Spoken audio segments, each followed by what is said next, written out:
Shri Raju P Nair, ഈ അംബേദ്കറിനോട് ചരിത്രം നീതി പുലർത്തിയില്ല, അംബേദ്കർ അധസ്ഥിതരുടെ അവകാശങ്ങൾക്ക് വേണ്ടി നിലകൊള്ളുമ്പോഴും അംബേദ്കറിനെ ആ നിലയിൽ അംഗീകരിക്കാനോ അംബേദ്കറുടെ സംഭാവനകളെ മാനിക്കാനോ അംബേദ്കറിനെ ഒരു ഇന്ത്യൻ സ്വാതന്ത്ര്യ സമര ചരിത്രത്തിലെ ഒരു ഐക്കണായി ഉയർത്തിക്കൊണ്ടുവരാനോ ഒന്നും ശ്രമിക്കാതിരിക്കുകയും അധസ്ഥിത വിഭാഗങ്ങളുടെ അവകാശത്തിന് വേണ്ടിയുള്ള പോരാളി എന്നതുകൊണ്ട് തന്നെ അംബേദ്കറെ കോൺഗ്രസ് വിസ്മൃതിയിലാക്കാൻ അല്ലെങ്കിൽ അംബേദ്കറിന് വേണ്ട ബഹുമതികൾ നൽകാതിരിക്കാൻ ബോധപൂർവം ശ്രമിച്ചു എന്ന് തുടങ്ങിയുള്ള ഒരുപാട് ആരോപണങ്ങൾ ഉന്നയിച്ചിട്ടുള്ളൊരു കുറ്റപത്രമാണ് യഥാർത്ഥത്തിൽ ഈ ഭരണഘടനയുടെ 75-ാം വാർഷിക ചർച്ചയുമായി ബന്ധപ്പെട്ട് ഭരണപക്ഷം ഉന്നയിച്ചത്. അതിൽ പ്രധാനമന്ത്രി തന്നെ ഇപ്പോൾ 2 തവണ അംബേദ്കറെ കോൺഗ്രസ് തോൽപ്പിച്ചു, ഭാരതരത്നം നിഷേധിച്ചു, പാർലമെന്റിന്റെ സെൻട്രൽ ഹാളിൽ അദ്ദേഹത്തിന്റെ ഛായാചിത്രം വയ്ക്കാൻ കോൺഗ്രസ് അനുവദിച്ചില്ല, പട്ടിക വിഭാഗക്കാരുടെ കൂട്ടക്കൊലകൾ നടന്നത് കോൺഗ്രസ് ഭരിച്ചപ്പോഴാണ്. ഇങ്ങനെ തുടങ്ങി നിങ്ങളെ കുറ്റപ്പെടുത്തുന്ന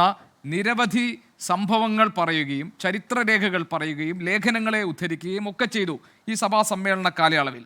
അവിടെ അമിത്ഷാ പറഞ്ഞ ഒരു വാചകത്തിൽ വീണ്ടും അത് അംബേദ്കറിനെ അപമാനിക്കുന്ന ഈ സർക്കാർ, ഈ ഭരണപക്ഷം എന്ന നിലയിൽ കോൺഗ്രസ് പിന്നീട് അതിനോട് പ്രതികരിക്കുകയും ചെയ്തു.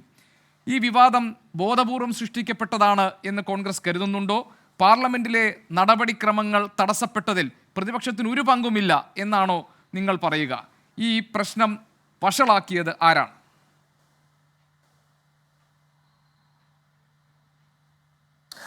അല്ല, ഞാൻ പാർലമെന്റ് തടസ്സപ്പെടുത്തിയതിനെ സംബന്ധിച്ച് ബഹുമാനപ്പെട്ട MP ശ്രീ ജോൺ ബ്രിട്ടാസ് പറഞ്ഞുകൊണ്ട് ഞാൻ അതിനകത്തേക്ക് അധികം കടക്കുന്നില്ല. പക്ഷേ ഒറ്റ കാര്യം മാത്രം ആഡ് ഓൺ ചെയ്യുന്നു. ഇന്ത്യയുടെ പാർലമെന്റുകളിൽ ഇതിനു മുൻപും പ്രതിപക്ഷ പ്രതിഷേധങ്ങൾ ഉണ്ടായിട്ടുണ്ട്. ഇന്ത്യയുടെ നിയമസഭകളിൽ ഉണ്ടായിട്ടുണ്ട്. ഭരണപക്ഷം പ്രതിപക്ഷ ഒരു ഇതായിട്ട് മാറുന്നതിനെ സംബന്ധിച്ച് അദ്ദേഹം ആദ്യം സൂചിപ്പിക്കുകയുണ്ടായി. പക്ഷെ ഒരു സഭാനാഥൻ എന്ന രീതിയിൽ സ്പീക്കറിൻ്റെ ചുമതല എന്ന് പറയുന്നത് അത്തരത്തിലുള്ള സന്ദർഭങ്ങളിൽ ഒരു രാഷ്ട്രീയ സമവായം ഉണ്ടാക്കി കക്ഷി നേതാക്കന്മാരോട് സംസാരിച്ച് പ്രശ്നങ്ങൾക്ക് പരിഹാരം കണ്ടുകൊണ്ട് മുന്നോട്ട് പോകുക എന്നുള്ളതാണ്. അത്തരത്തിലൊന്നും ഈ ഇന്നത്തെ രാജ്യസഭയിലും ലോക്സഭയിലും ആ സഭാനാഥന്മാരിൽ നിന്നും ഉണ്ടായില്ലെന്ന് മാത്രമല്ല, അവർ തന്നെ പ്രശ്നം വഷളാക്കുന്ന സാഹചര്യത്തിലേക്ക് പോയി. പ്രത്യേകിച്ച് ജഗ്ദീപ് ധൻഖറുടെയൊക്കെ വാക്കുകളൊക്കെ എടുത്താൽ ഞാൻ അതിലേക്ക് അധികം പോകുന്നില്ല. പക്ഷേ ഒരു രാജ്യത്തിൻ്റെ ഒരു വൈസ് പ്രസിഡന്റ് എന്ന രീതിയിലോ അതുപോലെ തന്നെ രാജ്യസഭയുടെ ചെയർമാൻ എന്ന രീതിയിലോ ആ പദവിക്ക് നിരക്കാത്ത, ഈ രാജ്യത്തിൻ്റെ ഭരണഘടനയ്ക്ക് നിരക്കാത്ത വാക്കുകളാണ് അദ്ദേഹത്തിൻ്റെ ഭാഗത്തു നിന്നുണ്ടാകുന്നത്. അപ്പം ഞാനത് അവിടെ നിൽക്കുകയാണ്. പിന്നെ കുറ്റപത്രം, ആ കുറ്റപത്രം BJPയുടെ ചരിത്ര നിഷേധമല്ലേ? BJPയുടെ ചരിത്ര നിഷേധമാണല്ലോ. അംബേദ്കറിനെ കോൺഗ്രസ് ബഹുമാനിച്ചിട്ടില്ല എന്നൊക്കെ പറഞ്ഞാൽ ഇന്ത്യയുടെ ഭരണഘടനയുടെ ഡ്രാഫ്റ്റിംഗ് കമ്മിറ്റിയുടെ ചെയർമാനായിട്ട് അംബേദ്കർ വരുന്നത് എങ്ങനെയാണ്? ഐക്യ സർക്കാരാണല്ലോ ഉണ്ടാക്കുന്നത്. ഐക്യ സർക്കാർ, ജവഹർലാൽ നെഹ്റുവിൻ്റെ നേതൃത്വത്തിലുള്ള ഐക്യ സർക്കാർ BR അംബേദ്കറെ ഇന്ത്യയുടെ കോൺസ്റ്റിറ്റ്യൂഷൻ്റെ ഡ്രാഫ്റ്റ് ചെയ്യേണ്ടതിൻ്റെ ചെയർമാനാക്കി മാറ്റുന്നത് അദ്ദേഹം ഗാന്ധിയുടെയും നെഹ്റുവിൻ്റെയും ഏറ്റവും വലിയ വിമർശകനാണെന്ന് അറിഞ്ഞുകൊണ്ട് തന്നെയാണ്, ഇല്ലേ?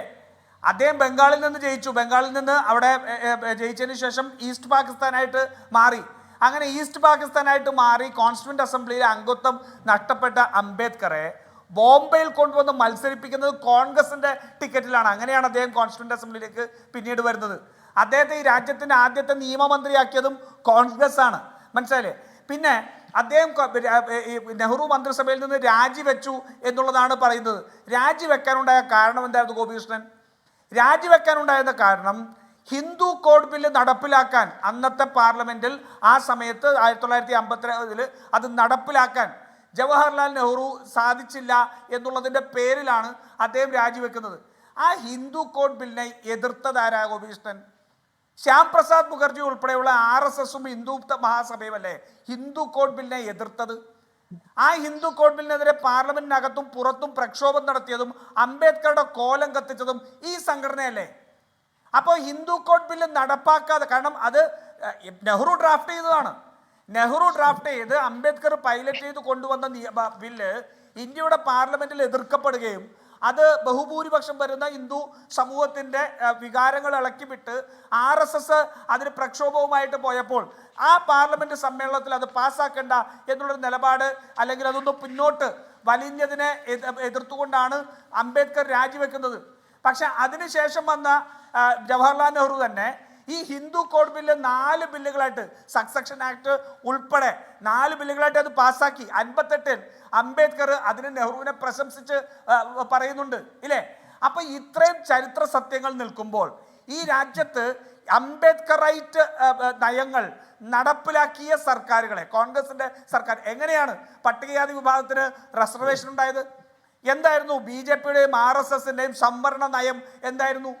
ഇപ്പോഴാണല്ലോ, ഈ അവസാനമാണല്ലോ സ്വന്തം നയത്തെ പോലും തള്ളിപ്പറഞ്ഞുകൊണ്ട് ഈ രാജ്യത്ത് സാമ്പത്തിക നീതി നടപ്പിലാക്കണം എന്ന് ഇന്ത്യ മുന്നണി മുന്നിലേക്ക് വലിയ പ്രക്ഷോഭം നയിച്ചുകൊണ്ട് തെരഞ്ഞെടുപ്പിന്റെ അജണ്ടയാക്കി പോയപ്പോൾ താൻ ജീവിച്ചിരിക്കുന്നിടത്തോളം കാലം സംവരണത്തെ അട്ടിമറിക്കാൻ സമ്മതിക്കില്ല എന്ന് കള്ളം പറഞ്ഞത് ഈ സമയത്താണല്ലോ.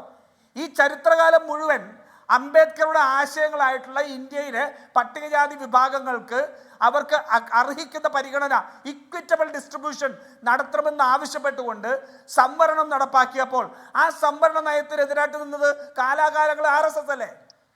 അദ്ദേഹം അംബേദ്കർ ഡ്രാഫ്റ്റ് ചെയ്ത് ചെയർമാനായിട്ട് ഡ്രാഫ്റ്റ് ചെയ്ത് ഈ രാജ്യം അംഗീകരിച്ച ഭരണഘടനയെ തള്ളിപ്പറഞ്ഞത് സവർക്കർ അല്ലേ? RSS അല്ലേ? സവർക്കർ എന്താ പറഞ്ഞത്? ഈ ഭരണഘടനയിൽ ഇന്ത്യയുടേതായ ഒന്നുമില്ല എന്നാണ് പറഞ്ഞത്. മനുസ്മൃതി ആയിരിക്കണം ഈ രാജ്യത്തിന്റെ ഭരണഘടന. ഏതു മനുസ്മൃതി? BR അംബേദ്കർ എന്ന് പറയുന്ന മനുഷ്യൻ ഹിന്ദു സമുദായത്തിലുള്ള കാസ്റ്റും സെക്സ് ടു സെക്സുമുള്ള ഇന്നിക്വാലിറ്റിയെ ഇല്ലാതെയാക്കുന്നതിന് വേണ്ടി ഹിന്ദു കോഡ് ബില്ലിൽ പൈലറ്റ് ചെയ്തുകൊണ്ടുവന്ന ആ മനുഷ്യൻ എതിർത്ത മനുസ്മൃതിയാണ് ഈ രാജ്യത്തിന്റെ ഭരണഘടനയാകേണ്ടിയിരുന്നത് എന്ന് വാദിക്കുന്നവരാണ് BJPയും RSSും. ഇപ്പൊ വീണ്ടും വന്നിട്ടുണ്ടല്ലോ, അതിൻ്റെയൊക്കെ ഒരു തിരികെ നടത്തമാണ് ഇപ്പൊ നടന്നുകൊണ്ടിരിക്കുന്നത്. അങ്ങനെ ഈ ചരിത്രത്തിൽ മുഴുവൻ അംബേദ്കറെയും അംബേദ്കറുടെ ആശയങ്ങളെയും നിഷേധിച്ച ഒരു പാർട്ടി, ഒരാശയം, ഇന്ത്യയിൽ പട്ടികജാതി വിഭാഗങ്ങൾക്ക് അർഹിക്കുന്ന പരിഗണന കൊടുക്കുന്ന സംവരണത്തെ അട്ടിമറിക്കാൻ വേണ്ടി ശ്രമിച്ച RSS, ആ RSS ഇത് അംബേദ്കർ ഞങ്ങളുടെ ആളാണ് എന്ന് പറഞ്ഞാൽ അംബേദ്കർ പാർലമെന്റിലും അല്ലെങ്കിൽ ആ രാജിവെച്ച സ്പീച്ചൊക്കെ എടുത്തൊന്ന് വായിച്ചു നോക്കണം. എന്തുകൊണ്ടാണ് രാജിവെക്കേണ്ടി വന്നത് എന്ന് വായിച്ചു നോക്കണം. RSSനെ സംബന്ധിച്ചും മനുസ്മൃതിയെ സംബന്ധിച്ചും അദ്ദേഹം എന്താണ് പറഞ്ഞത് എന്നൊക്കെ വായിച്ചു നോക്കണം. ഇതൊക്കെ വായിച്ചു നോക്കിയാൽ പിന്നെ ആത്മാർത്ഥത ഉണ്ടെങ്കിൽ ആ പാർട്ടിയുടെ വക്താവായിട്ട് ആരാണെന്ന് എനിക്കിപ്പോൾ അറിയില്ല, എൻ്റെ മുന്നിൽ TV ഇല്ലാത്തതുകൊണ്ട് ആ പ്രതിനിധിക്കും വന്നിരുന്ന് പറയാൻ കഴിയില്ല. സ്വന്തം പിതൃത്വത്തെയും സ്വന്തം ആശയത്തെയും തള്ളിപ്പറഞ്ഞുകൊണ്ട് ഇന്ന് BR അംബേദ്കറെ അവരുടെ നേതാവാക്കാൻ ശ്രമിച്ചാൽ ചരിത്രം എപ്പോഴും അതിനെതിരായിട്ട് തന്നെയാണ് നിൽക്കുന്നത്.